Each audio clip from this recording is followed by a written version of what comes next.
When I began to play years ago, I taught kindergarten. And in my class was a little boy named Paul. Paul had leukemia. His doctor told his mom that Paul shouldn't play. It would hasten his death. I knew Paul didn't want to just sit in a chair and watch the rest of us play, so I sat Paul on my shoulders. About 6 months into the school year, Paul came and said, "Fred, I'd like to have a meeting with you and Mom and Dad." Paul's 4 years old. And Paul ran the meeting.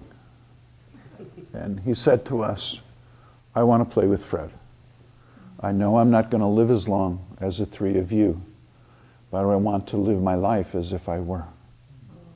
He knew what he was asking for us and what the consequences were. The next day when I opened the door, Paul just ran in the classroom and he jumped on the tables and underneath the table. He was everywhere. So I just took my plan that I had made for the day and threw it away.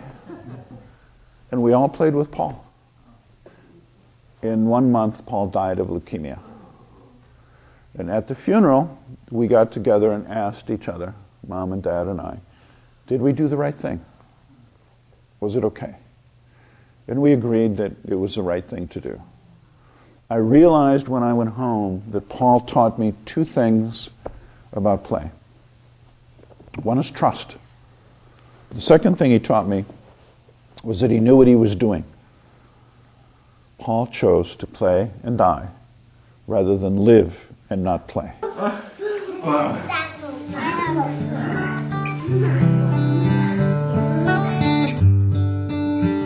The best toy in the whole world is you. You're free, and you do something that no other toy in the world can do. You give and receive love. Find a person and sit back to back with them and give each other a back rub with your back.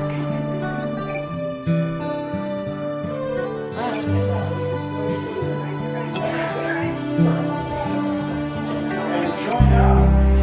So now there's 4 or 5 people doing back rubs.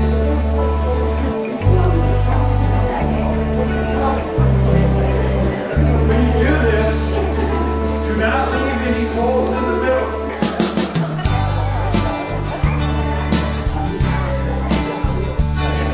Find a group near you and join up.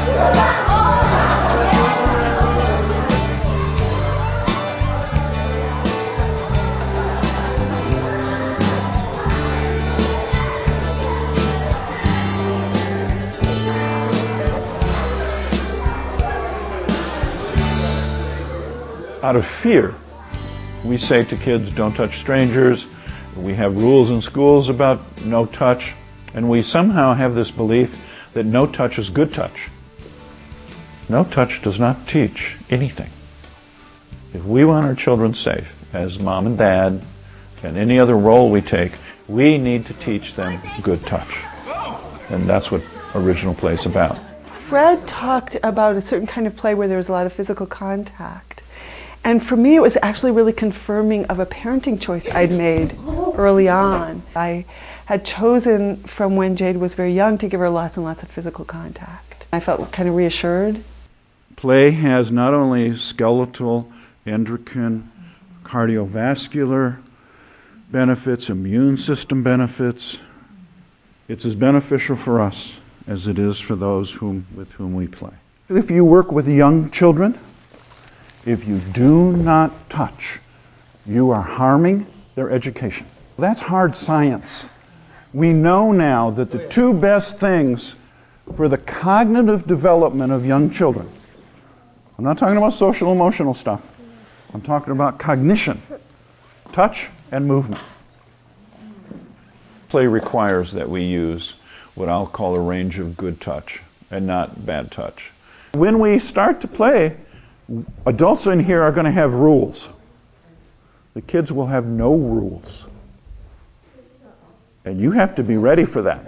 Anytime you play in your own home with your own kids, do not stand up. Do not grab. This is the most important one. No tickling.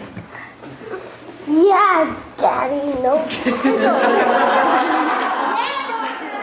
Well, before, whenever I ran out of ideas of having fun with Jade in physically engaged situation, I oftentimes use tickling because that, brings out laughter, and I thought that was good. I can tickle. Daddy, tickle. No tickle. And that didn't go well. I think tickling actually can be, it's more aggressive play. It's not that playful. And I think for a lot of times, for kids, it's actually uncomfortable.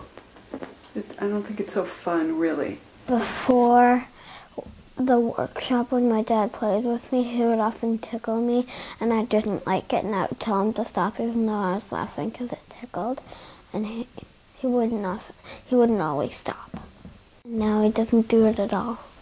And now I don't do that. I don't use the tickling, but more focus on something that is more gentle and more touching. The idea is that our movement is like dolphins. That's the model for movement, not crashing cars. Any other questions? Yes. Fist. Fist? Oh, yes. I mentioned those 3 rules for adults. Kids, you have no rules.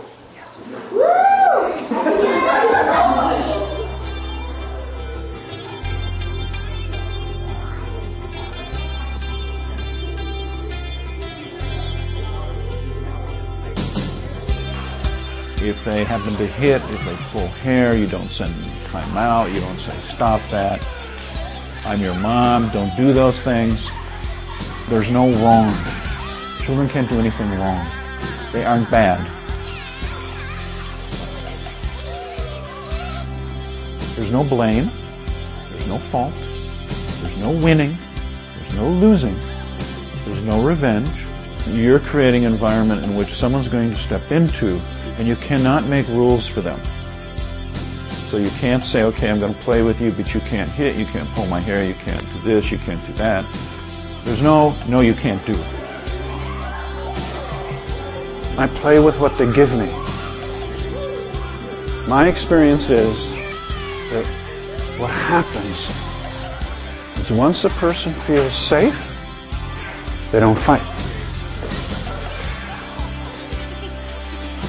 The kind of touch that's used in play, the fluid, soft, gentle, and it can be highly energetic at times, touch, calms human beings. It lets them know that we belong. It does not induce fear. It expresses a sense of love and connection to another person without fear and without stress. Touch on children and touch on adults, on animals, should be like water. It's fluid. So instead of this kind of feel, it should have this kind of feel. Fluid, soft. So that that's a grab, that's an embrace. An embrace is okay, no grabbing.